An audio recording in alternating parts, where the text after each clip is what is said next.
Howdy, everyone. I'm David Glazer, and I'm not really here. I'm just doing a quick introduction of some of my colleagues and a few quick announcements. So first announcement, our topic for next month is going to be ICD-10, and we're doing it at, an unusual day.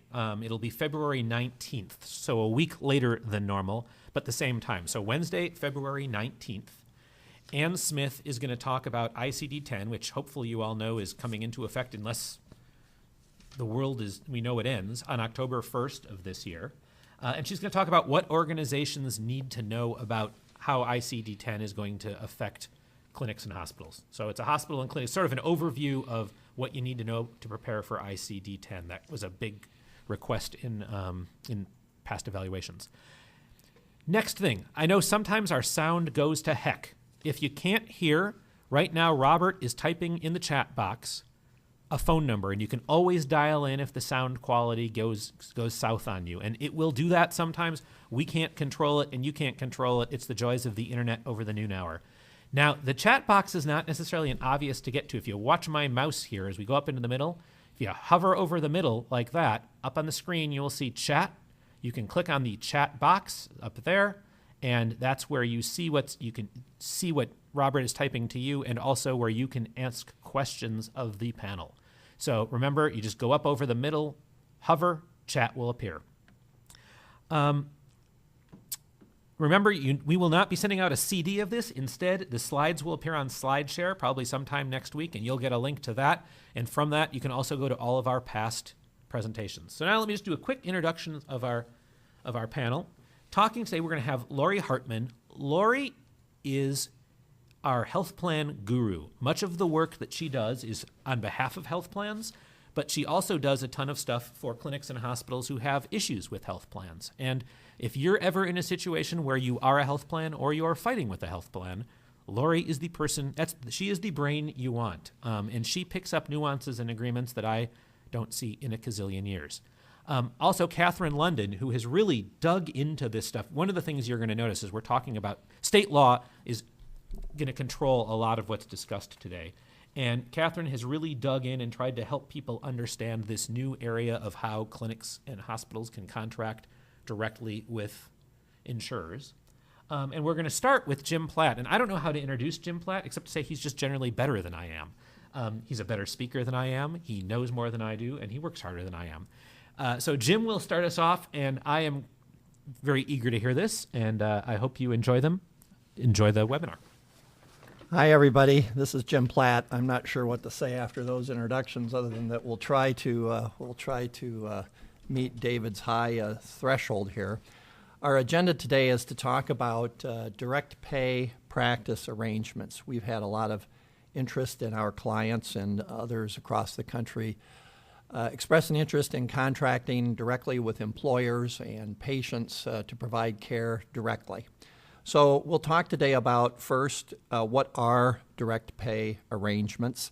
Lots of times with primary care, these are referred to as direct primary care, or DPC for short. So we'll use DPC here to shorthand direct primary care. I'll talk a bit about what those are. I will talk about what are the benefits of direct pay arrangements for employers, patients, and providers. And I'll also talk a bit about how direct primary care coordinates with employer health plans, whether these amounts can be paid pre-tax, how it impacts an employer that's sponsoring a high deductible health plan. We'll get into a bit of detail there. Following my talk will be Lori Hartman, who will talk about regulatory and legal issues, and then we'll switch over to Catherine London to talk about the state regulatory approaches and particularly the business of insurance. We'll then end with questions and answers from you. So as David said, if you've got questions, please put them in the chat box, and we'll do our best at the end of the program to answer those. And if we don't get around to your question at the end of the program, you can certainly feel free to email us, and we'll get back to you that way. So starting off, what is it that we're talking about when we refer to direct pay arrangements, or DPC? These are arrangements where patients or the patient's employer pays primary care providers a flat monthly fee or a flat periodic fee for a predetermined set of healthcare services. For example, an employee may pay $68 per month per employee for unlimited basic healthcare services. So the employer remits these payments for its employees directly to the healthcare provider. These would include things such as wellness care, physicals, well child visits, cholesterol screenings, mammograms, acute care, physician office visits, throat cultures, things along those lines, chronic disease care such as blood pressure checks, asthma, education, diabetic checkups, those sorts of things, and office procedures, skin biopsies, flu shots, immunizations, and so forth. So it's covering a wide range of primary care, basic health care needs. This is different from urgent care and different than concierge medicine. Different from urgent care in that with urgent care, if you need care, you go directly to an urgent care clinic. You can walk in at any time. They really aren't maintaining a lot of records there. They'll provide care to you through a PA, nurse practitioner, and off you go with a prescription in hand. It's different than concierge medicine in that it's not something where you're paying extra for what some have characterized it to be as access. This isn't a situation where you have a special waiting area with special benefits with 24/7 phone contact to your physician. It's not really that either. It's really a situation where you have a regular health care provider, you have appointments, and you have unlimited health care services from that provider. I've talked about direct primary care, but this also applies to specialty care providers, so we don't want to make you feel like you're left out of the mix. Specialty care providers may also provide a fixed set of services. For example, they may have a fixed fee for a bundle of services like a total knee replacement with the pre-op and the work that's being done on that.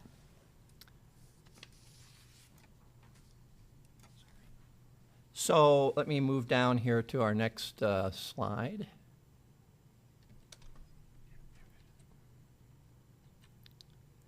So in looking at the benefits for healthcare providers, what is it that a DPC offers them? Well, first and foremost, it offers them more time with patients. It's not going to be a situation where you're seeing a patient every 10 minutes or so. You're going to have longer patient appointment times, more time to talk to the patient, more time to provide patient education. And there being a hope that this, in fact, will reduce healthcare costs because more interaction and education with patients, the better opportunities there will be for doing such things as disease management. Secondly, for providers, there's less paperwork, less billing and collection efforts. One of the complaints we hear or frustrations we hear, realities, if you will, with primary care providers is that, with high deductible health plans, the patients are responsible for a very large deductible before the health plan will start paying benefits. And so we're having to bill those things, we're having to collect those things. It can be difficult to collect. Some of these folks really then aren't able to pay, so it can be a real hassle factor. Well, with direct pay arrangements, the healthcare provider is receiving that premium payment, if you will, per month for the care that healthcare provider is going to then provide. So that offers more predictable cash flow. For example, if you have a physician who works 40 hours a week, let's assume the physician spends 3/4 of his or her time seeing patients, the other time being spent on administration. And let's say they see patients at the rate, they'll see patients at the rate of 2 per hour, so half-hour slots. If you do the math on this, they'll have 3,160 visits per year. And if you assume that on average, a patient is seeing 5 slots per year on average, and that average may actually be a bit on the high side, but if you assume that's going to be the average, that would equal to a patient panel of 624 patients. So if the employer is paying, or the patient is paying $50 per month, 50 months per month times 12 is 600. The annual revenue under a DPC arrangement for that FTE physician would be $374,000. So there's an economic benefit that the arrangement has to healthcare providers in that it's providing that predictable cash flow and an opportunity to do better than what would otherwise have been the case if you were out trying to bill and collect in this environment. One of the very key and extremely important aspects of this that we'll be talking about further is the need to carefully explain the services that are going to be provided. If there is ambiguity or uncertainty about exactly what the primary care or specialty provider is going to offer, you can imagine the problems that will crop up between the patients and the providers. I thought that this was going to include, for example, MRIs. Well, no, those were not going to be provided, but the question is, did the arrangement with the patient clearly explain what procedures were going to be covered for that monthly amount and what were not going to be covered? Secondly, it's important to price those appropriately. Many of you remember back to the days of capitation and how some healthcare providers suffered financially in that world. And so it's obviously important to give some thought about what it is you're going to provide and what you're going to charge for those services. And lastly, I think it's important to control the delivery of those services. This gets into a bit of the business of insurance, but it's one thing to say this is what our group of employed healthcare providers is going to provide to you. It's kind of another thing to start taking on the responsibility for specialty care when you don't employ the specialists and you're contracting with them outside of your group. So those are important practical aspects of this, but they also have legal implications for providers. In terms of the benefits for patients and employees, they'll spend more time with their doctor. Unlike urgent care, the doctor knows the patient, has the patient's health history, and that certainly is important to one's health care. There are no copays or deductibles. The monthly fee is the form of the payment. And the patient may see the doctor as much as needed.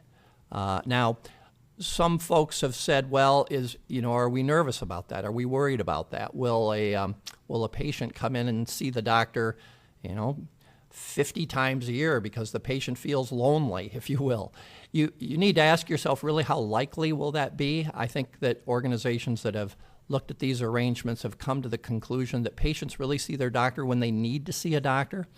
And as we'll be talking about later, this is not for Medicare patients or MA patients. This is for non-governmental patients. So these patients, are busy folks with jobs and other things going on in their lives, and it's really probably unlikely they're going to overuse the doctor services. But, that is a factor that you have to take into account, again, when you're pricing your services. That doctor can also help you with ancillary services. If you're going to need a referral to another provider for something, the doctor may know the ones that are going to be able to help you with that at a cost-effective rate, and likewise with specialty care. And of course, obviously, can help a lot managing wellness and chronic diseases, to be able to come in and get your blood pressure checked on a regular basis and have a conversation with your doctor, all a great benefit to the patient in their healthcare needs. So then what about the benefits to the employers? How does this help employers? Well, this is a program that is particularly well suited to self-insured employers, because with a self-insured employer, they're obviously paying for the costs of the health care services. And having early preventative care services and having increased time with primary care providers may save costs for these self-insured employers by reducing ER visits, prescription drug costs, specialty care, inpatient hospital expenses, and so forth. An employer may also see reduced employee absences because employees are able to control their health care better and therefore be able to miss fewer days at work. And employers may pair up their high deductible health plan, which many have, with this kind of DPC primary care wraparound. Employers will also be interested in knowing what kind of a network of DPC providers can offer this care. As you think about it, what an employer will want to see is not just one clinic location that would provide this direct primary care, but a variety of locations that would provide primary care. So as this evolves, you end up looking more like a network of providers that are offering self-insured employers and insured employers this kind of a program. A bit now about how this coordinates with existing employee health plans that an employer may offer. I'll run through this kind of quickly, but I think it's important for healthcare providers to understand from the employer's perspective how these things work and how these things work tax-wise. You know, of course, employers are offering a wide variety of health plans, such as insured and self-insured products. And some offer HSAs. Typically will offer an HSA in connection with a high deductible health plan. Others will have health reimbursement accounts where the employer pays health care expenses up to certain amounts. And they'll have cafeteria plans or FSAs that will reimburse employees for their health care expenses. And of course, in the employee benefit and tax realms, the rules around the different kinds of health plans and what can be paid for without adversely impacting the employer's health plan tax treatment varies depending upon what particular type of plan you have. The one area that is particularly impacted and requires some coordination is when you have a high deductible health plan that is paired up with an HSA, and that is a pretty common arrangement. Of course, a high deductible health plan is defined under the Internal Revenue Code as a plan where the employee has to meet certain minimum deductibles and maximum out-of-pocket expenses before the health coverage kicks in. So, for example, in 2014, the individual maximum deductible is $1,250, and the out-of-pocket maximum is $6,350. So the employee is responsible to pick up a portion of this coverage before the high deductible health plan kicks in. And an employee with an HSA and a high deductible plan must pay the full cost of those medical services until that deductible is met. In addition, the tax law says that if you're covered under a high deductible health plan, and this is the key, you may not also be covered under another health plan which is not a high deductible health plan. There's an exception to this. And of course, the issue that gets raised there is if an employer has a high deductible health plan and an HSA, and then also will offer to pay the primary care providers or a network of providers under this DPC arrangement, has the employer therefore set up another kind of a health plan that will blow its HDAP, HSA tax treatment? That's the issue that the employers are going to be asking you about. There's one exception to that. That is that the IRS allows an employer to pay for preventative care without jeopardizing their high deductible health plan HSA. And the IRS has talked about what preventative care will include. So it would certainly be fine for an employer with a high deductible plan to do a primary care preventative care wrap without jeopardizing the tax treatment of that high deductible HSA type combination. The IRS has also explained that things like EAP programs, disease management programs, and wellness programs, they're also not considered another kind of health plan and therefore can be provided. Similarly, the IRS has said that on-site clinics that provide free physicals and immunizations, treatment for on-site injuries, and other limited benefits may also be provided because those are not regarded as another kind of health plan that would blow out the high deductible health plan tax benefits. So the question then becomes, well, what about for the direct primary care provider programs that are providing both preventative care and also office-type visits? You know, how will that work with an HDAP without blowing their tax benefits? What you have to look at doing there is having the monthly fee paid on an after-tax basis for that portion of the program that would involve non-preventative care services. At least that's how it reads to us.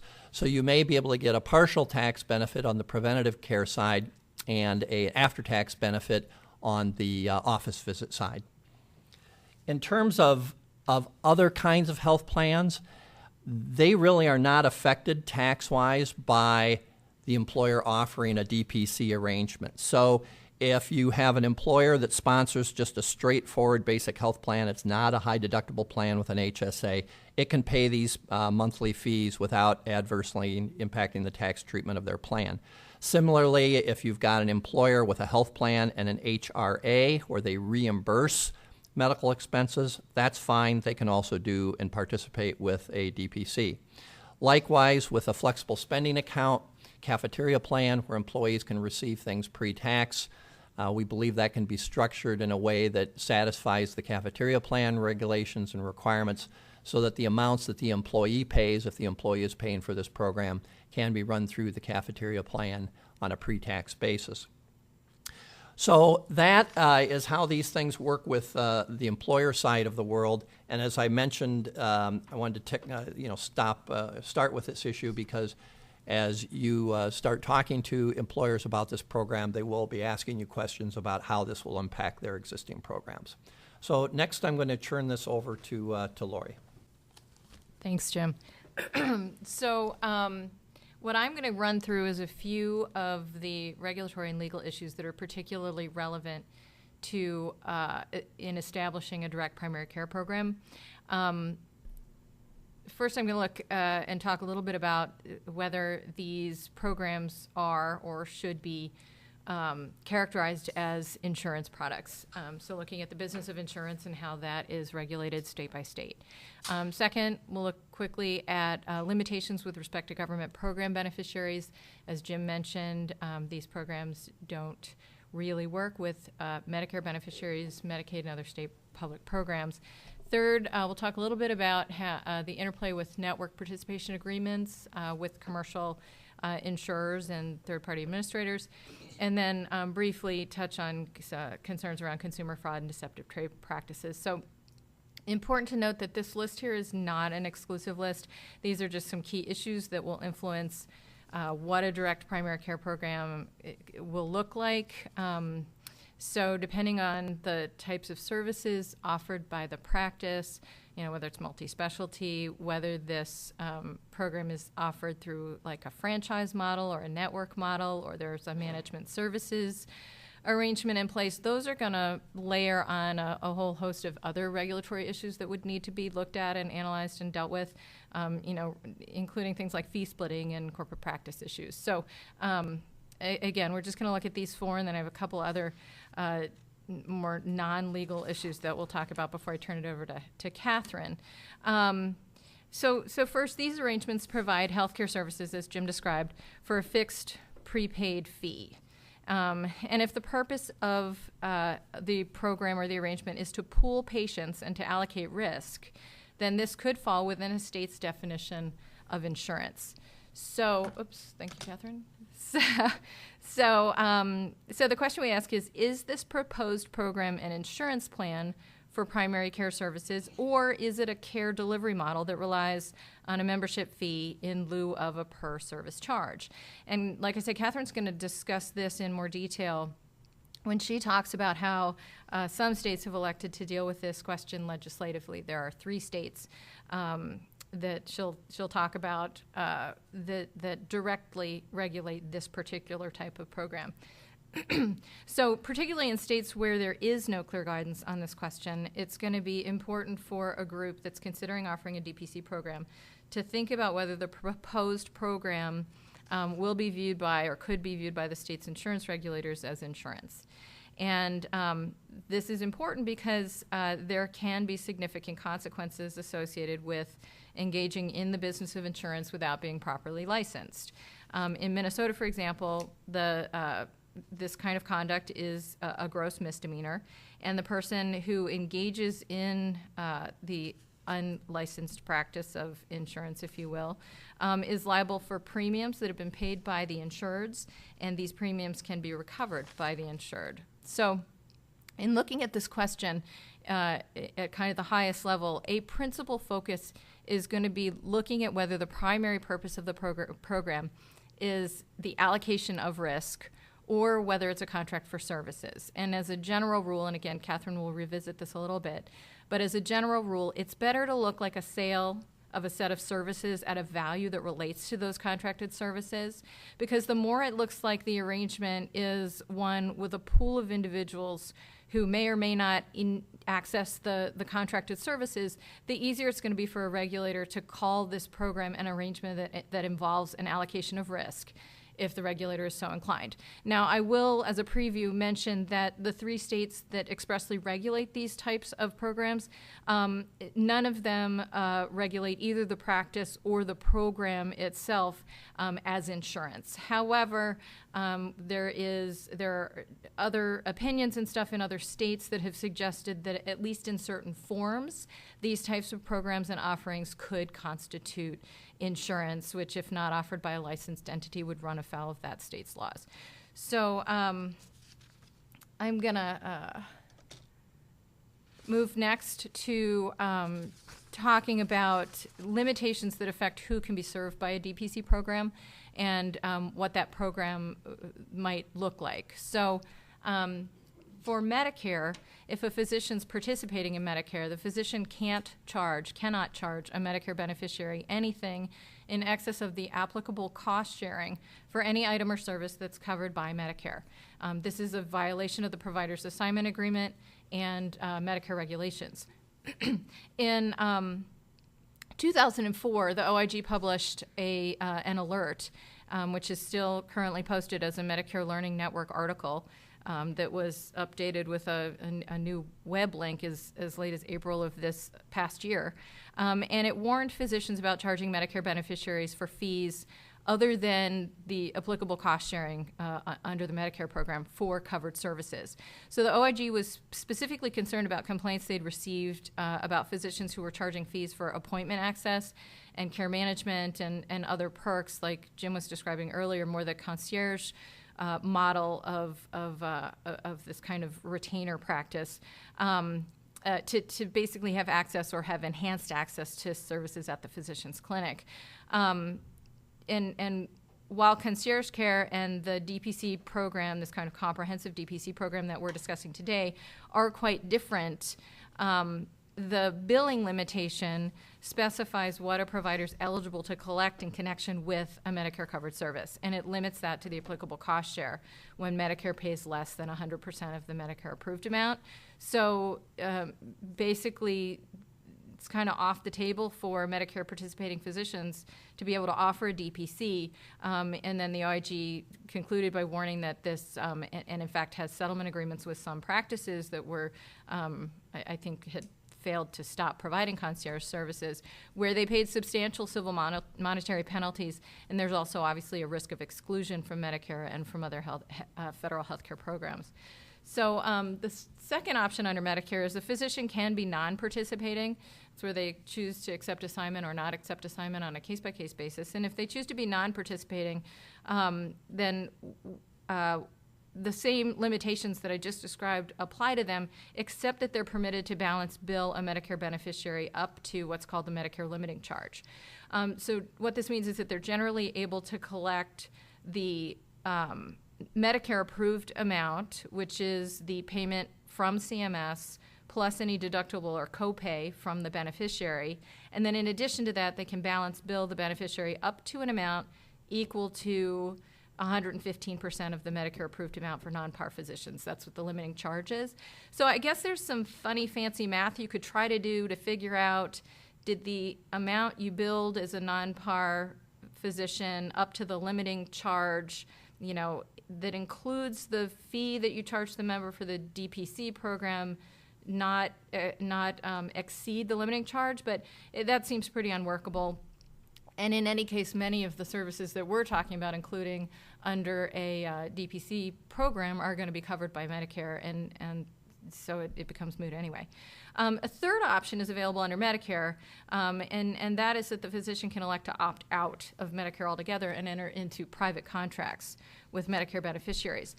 It's important to understand this is an all-or-nothing proposition, since you can't decide on a case-by-case or patient-by-patient basis that that you will private contract or not. It applies to all patients of that physician for a minimum of 2 years. And it's important also to understand that it follows the physician. So even if that physician is employed at or works at a couple different places, you can't opt out as to one place of employment and not opt out for the other. So really the only way to make this kind of robust DPC program work for Medicare beneficiaries would be through a clinic where all the physicians have opted out of Medicare. And that's a possibility, but again, you're out for all Medicare services. Alternately, and this isn't, again, really what we're talking about today, but in the OIG alert and in some other commentary, there is this suggestion you could go with a DPC program that includes only services that are not covered by Medicare. But I think particularly for a primary care practice, this probably wouldn't include much, particularly with the changes to Medicare and the additions from the ACA in the area of primary care and preventive and screening services. So. Plus, in addition to that, you'd have the logistical challenges of making sure that your contract with the member for the Medicare version of your DPC was completely accurate and didn't include things covered by Medicare. And then as those Medicare services change from time to time, you'd have to make sure that it was updated. So now we're going to move quickly to talk about Medicaid and other state government programs and other federal programs, particularly I'm thinking of the TRICARE program. These programs do not have a similar option that allows physicians to opt out of the program and to engage in this kind of private contracting with beneficiaries who are insured under those programs. So a practice really can't offer a DPC program to these types of insureds if the DPC covers or includes within its scope services that are covered by those programs. Again, this is because billing for the program fee is going to run afoul of the federal and state prohibitions on billing beneficiaries for anything other than applicable cost sharing. And likely these same restrictions are going to show up again in the participation agreement that the provider signs with the state or signs with the federal contractor in connection with the provider's application for approval to provide services and to seek payment from these programs. So, I think this is an unfortunate conclusion because this seems like a model that government healthcare programs should be interested in. Maybe there will be opportunities to do pilots, and maybe there will be legislative changes that that give the authority for contracting to happen in this way, or for something like a DPC to be offered to government program beneficiaries. But for now, these are really pretty much off the table. And I'll add in conclusion for this slide that under these programs, as with Medicare, it's important to understand that beneficiaries don't have the authority to waive these obligations. So even if the individual voluntarily enters into a DPC contract with you, or with a particular group, that fact's not going to help the provider avoid sanctions in the end if enforcement authorities become involved. Hopefully the member won't be mad, but if the member gets mad and that's how the enforcement authorities find out, again, this isn't really going to be a defense that they voluntarily entered into an agreement with the practice. Next, we're going to look at kind of on the commercial side, put the government programs aside for now. So in programs with commercial payers to be part of their provider networks. If the practice is contracted to be a provider in a network with a managed care organization or the third-party administrator for purposes of self-insured groups like Jim was talking about, there's a very high probability that the contract terms require the group to accept the contract rate as payment in full for covered services, and the contract prohibits the group from billing a patient covered by the agreement for anything other than the amount that's paid under the contract, with the exception of applicable cost sharing, co-pays, deductible, whatever. And for some of the membership running through the accessing services through the agreement, the plan is probably required to include this provision in its network contracts. And the language in the agreement is likely taken directly out of, or at least closely modeled on, a requirement in the state's insurance laws, probably the HMO laws, maybe managed care laws, that require the health plan to ensure that its contracted providers don't balance bill HMO enrollees or managed care organization enrollees, and that the providers don't seek any payment from the individuals for any services that are the responsibility of the plan, again, except for applicable copays and deductibles. The language could even further specify, again, as we just discussed with government programs beneficiaries, that no contracts or other things that the enrollee enters into will be sufficient to allow them to waive this protection.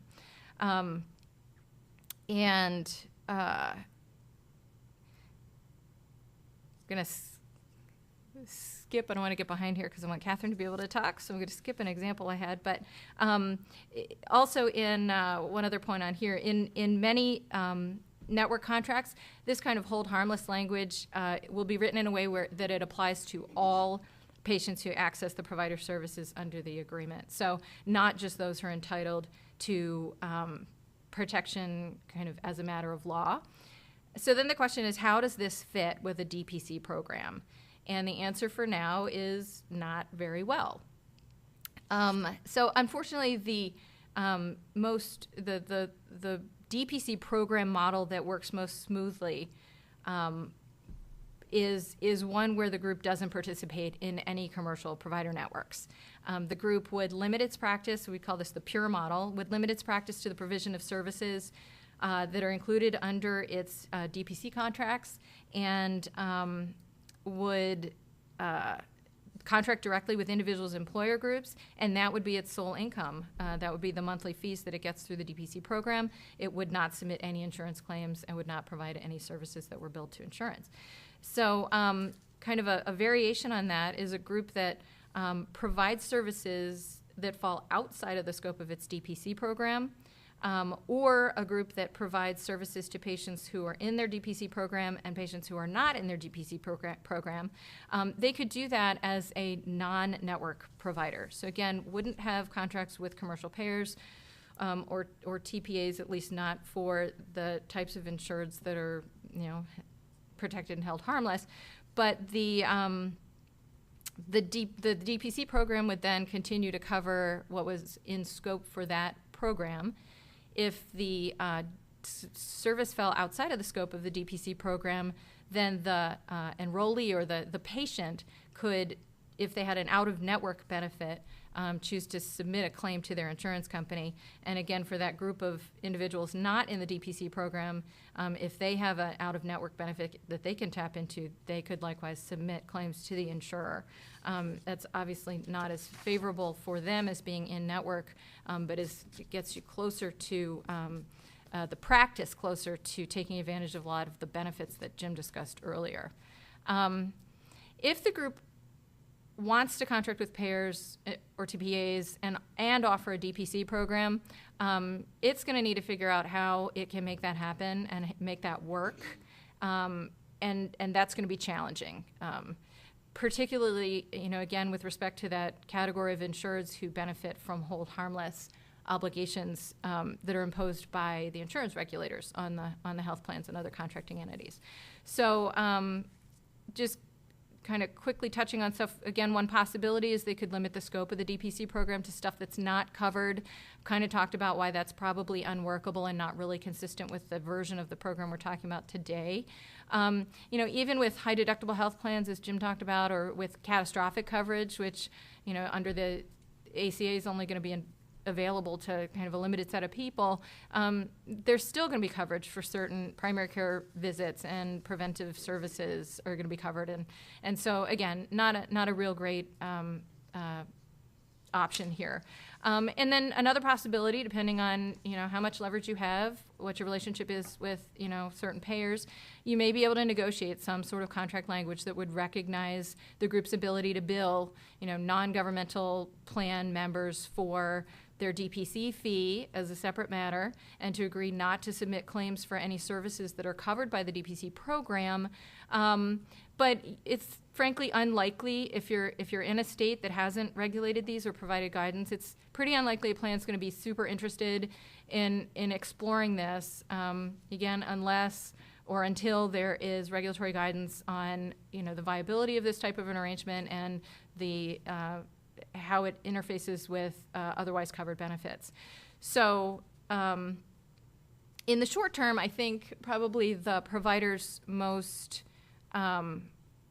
provider's best bet, I guess, is going to be to work through the self-insured employer groups that the provider group contracts with for the DPC program.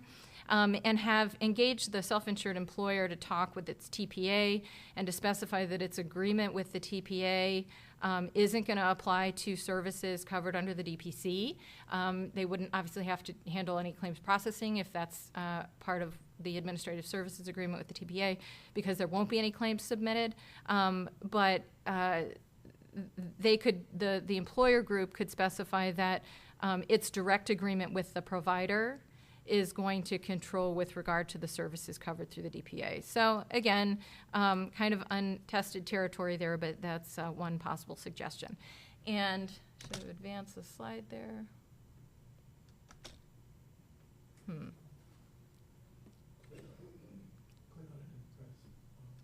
Do what? All right, somebody else will fix that. So last thing just to toss in there is I'll mention the possibility here, I'm at the bottom of the slide already, the possibility of a group running its practice through two separate legal entities. So it'd be one that contracts with payers and providers, with payers and provides services to all patients, including Medicare, Medicaid, other government programs, other federal healthcare programs. And a second that doesn't participate with any insurers and provides services only through its DPC program.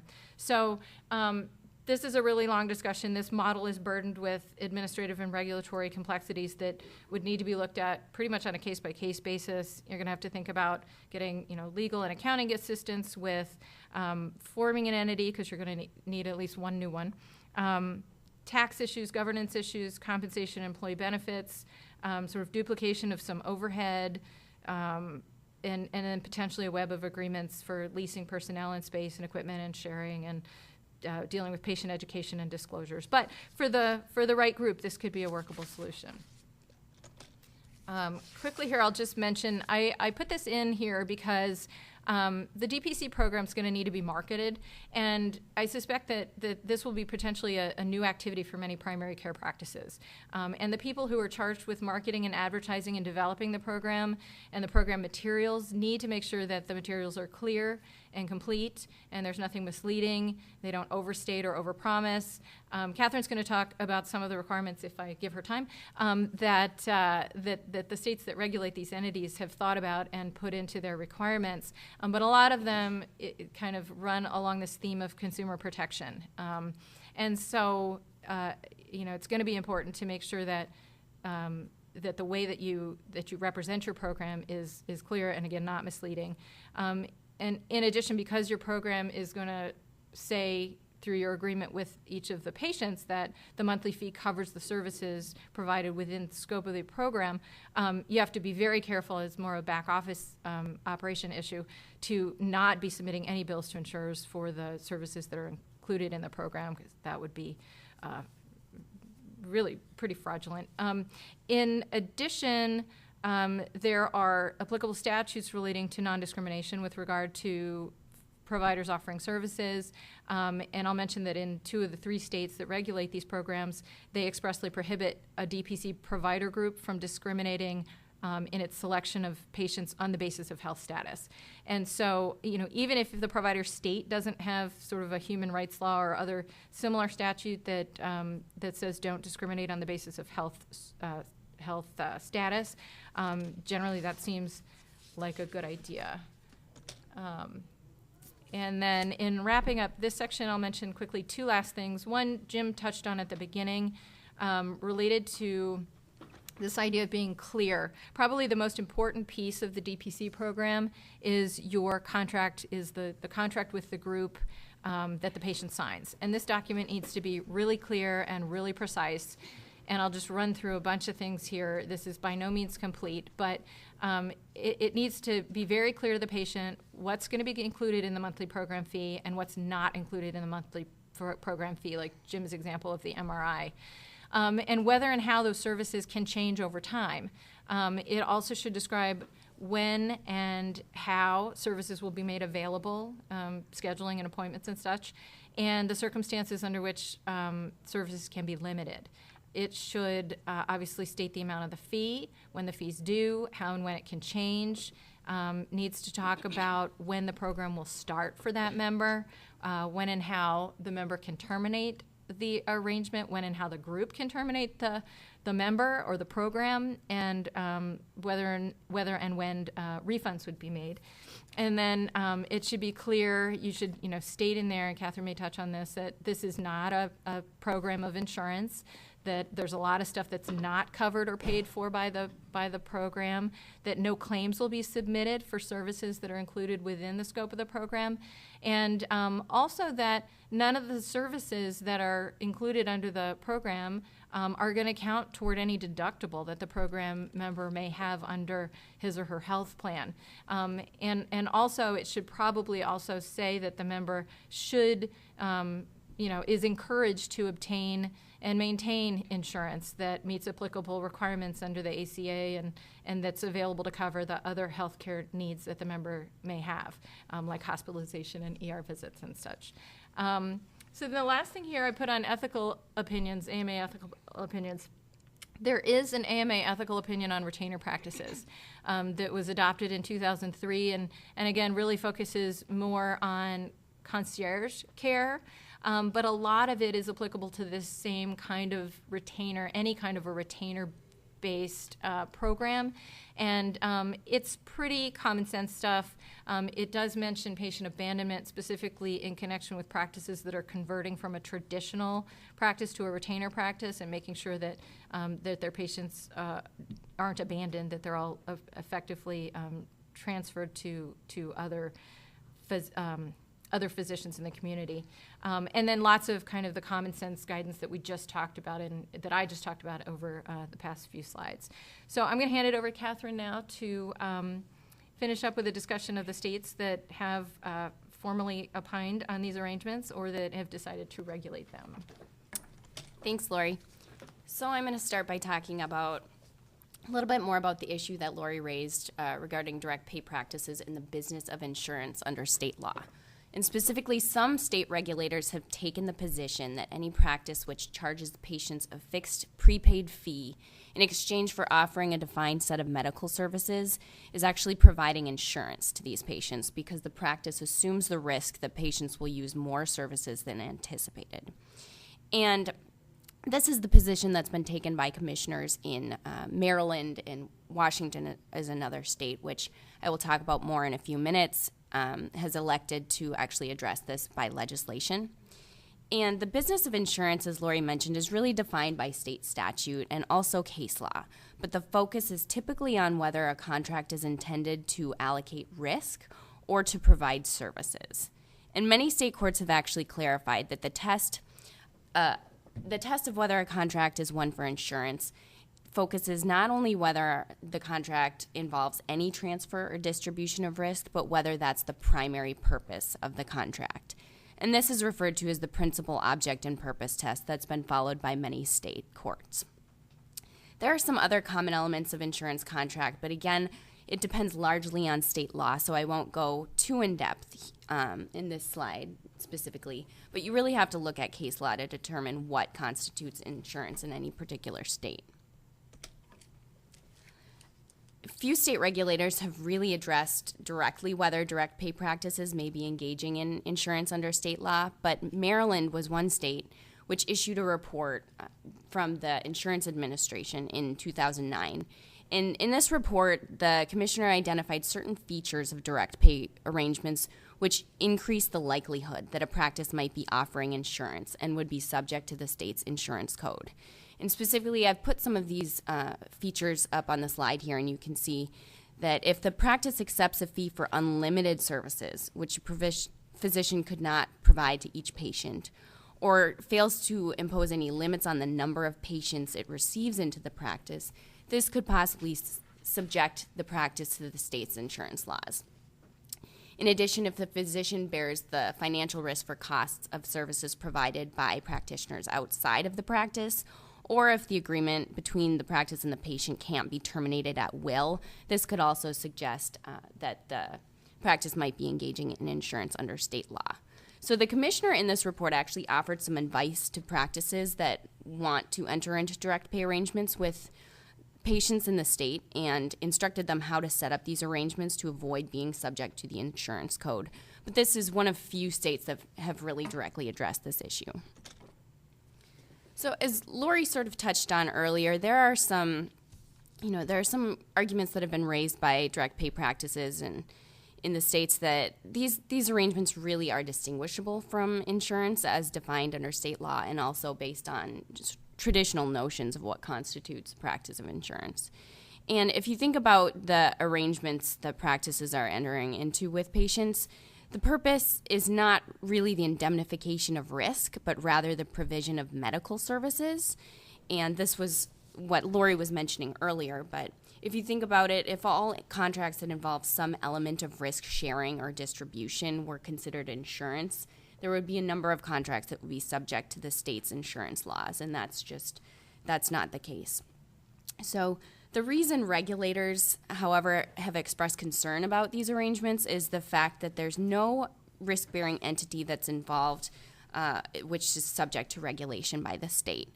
So this is what distinguishes direct pay from independent practice associations and other networks, which do involve an entity that is subject to state regulatory oversight. And regulators are generally less concerned with those arrangements than one in which a provider is contracting directly with a consumer. So these are just some of the issues that regulators have raised, but you really need to look at the state and determine whether the insurance commissioner has actually issued any guidance on this particular model of payment. So most states are silent on direct pay arrangements, but some states, in response to the business of insurance issues, have enacted legislation that expressly exempts direct pay practices from the state insurance codes and also established regulatory oversight over these practices. And Oregon, Utah, and Washington currently are the only states that have enacted this type of legislation, although some states have launched pilot programs, and regulators in states such as New York and New Jersey have issued more informal guidance or opinions on this issue. And I think it's important to talk about some of the trends we see in the states that have enacted legislation governing direct pay, because it really helps highlight some of the key issues that regulators have addressed via legislation. And first, as Lori mentioned earlier, all states that have legislation governing direct pay arrangements require the practice to have an agreement directly with the patient.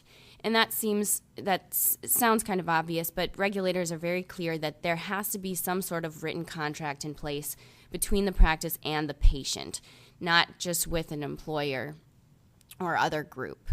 And the states have also set forth specific requirements for the content of these agreements, which focus on many of the issues that Lori already raised about exactly what's included in the agreement for direct pay services.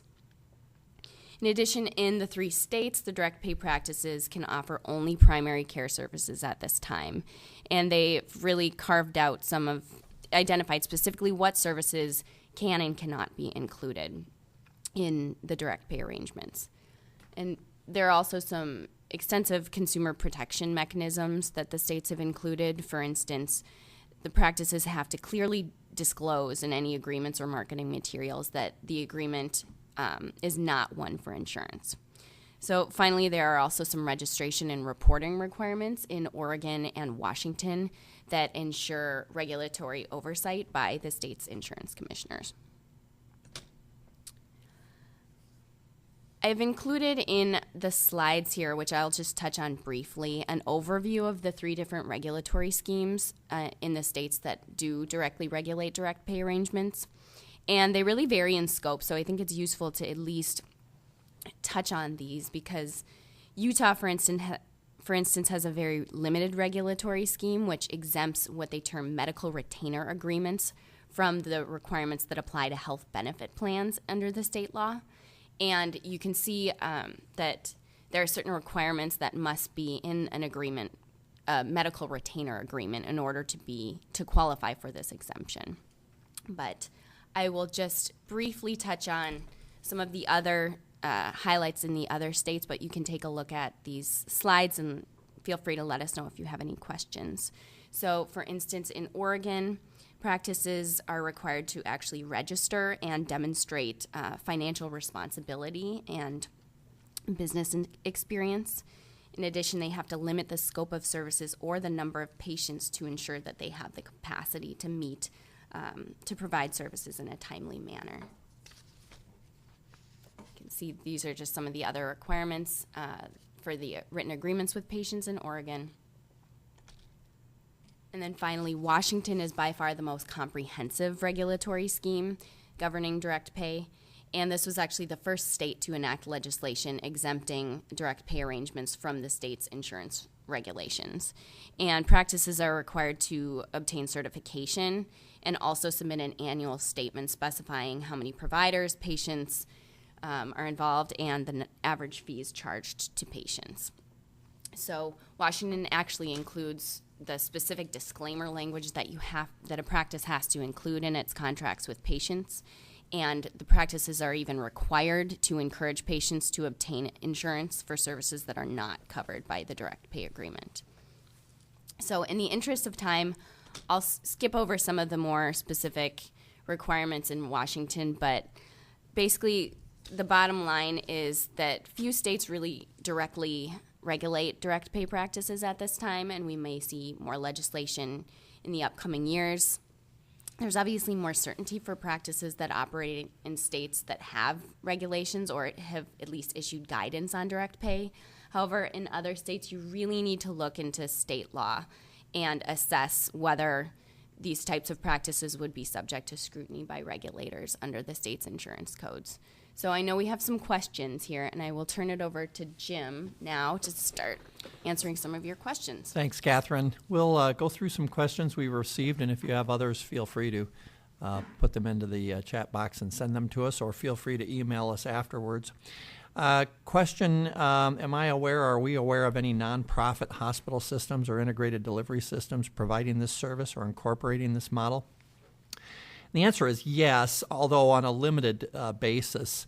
I'm aware of a couple large nonprofit hospital systems that have direct pay type arrangements between themselves and a large self-insured employer in their area, kind of a one-off providing services, kind of like a worksite clinic on steroids, if you will. So it's not just a worksite clinic. They actually come to that clinic, and it provides a broad range of services. It's a self-insured arrangement, so they're not facing the third-party payer contractual issues that Lori talked about. And then the TPA is wrapped into this and understands that, they're not going to be processing this as part of the self-insured health plan. So there are some examples of that. There's also interest in this model in terms of when we're talking about having a network of primary care providers. A hospital health system may plug in as one of the network providers and may have seats on the governing board of the network because its owned primary care clinics may also be participating in the program. So there's some interest in that being looked at now. Next question I received, and then we'll shift a couple of these over to Catherine or Lori, is if a patient participates in a network of independent clinics offering this model, how frequently would you suggest patients be allowed to change clinics? I don't have any specific examples of that, but in the models that we've looked at where the patients are paying, they pay monthly. They can terminate the arrangement with the primary care provider at any time. It's a pay-as-you-go, month-by-month kind of arrangement. So if a patient wanted to switch from Clinic A in the network to Clinic B in the network, it would end its contract with Clinic A, discontinue making its fee payments to Clinic A, and then enter into a contract with Clinic B and then begin making the payments to Clinic B. So no restrictions. In fact, I would be nervous about placing restrictions on the patient and being able to transfer because I think that could get you into whether you're engaged in the business of insurance, you're making annual premium payments, if you will, and B, that could also cause a patient to be upset, and upset patients can trigger the interest of regulators. So I haven't seen any specific limits. Other questions? Sure. We have one question here regarding the state insurance laws. Do regulators follow the one purpose test, as we see with the anti-kickback statute? In other words, if one purpose is the allocation of risk, would this implicate the business of insurance under state laws? Now, that's not something I've seen in the case law that I've reviewed. Typically, courts will focus more on as I mentioned before, the principal object and purpose of the agreement. So is the agreement intended primarily to allocate risk, or is that just an incidental element of the contract? And you can think about sort of contingent sales agreements and many types of agreements that involve the allocation of risk as one one purpose of the contract, but it's not the primary purpose. And that's typically the test that we've seen, or that I've seen in most of the state laws that I've reviewed. So I haven't seen any states that follow a one purpose test would be similar to what we see under the anti-kickback statute. So I have one here asking if the definition of engaging in the business of insurance differs if the financial arrangement is between the self-insured employer group and the practice. For example, a monthly fee is paid to the practice by an employer, not the patient. So I think my preference would be to try to go down the road that says this program doesn't fit within the definition of insurance, and I have my own biases on that. But I think alternately there's probably, and I'm speaking off the cuff here, but an argument to be made that under ERISA, that self-insured employer group has the ability and authority to define its benefits, and if it chooses to offer a benefit that is, like Jim was saying, more akin to an on-site clinic type arrangement, but that's, you pick a clinic and you go there and it's part of a prepaid fee, that should not be subject to the kind of myriad regulations that would apply if this were an insurance product, from the non-discrimination and network access and network adequacy and just a whole bunch of things that really, again, getting back to my initial bias on this, really shouldn't apply in this context. So looks like we're out of time. I think we got one or two other questions that we will we'll try to answer directly back to the folks that submitted them.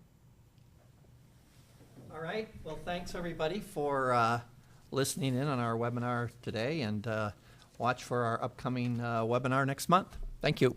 Thank you.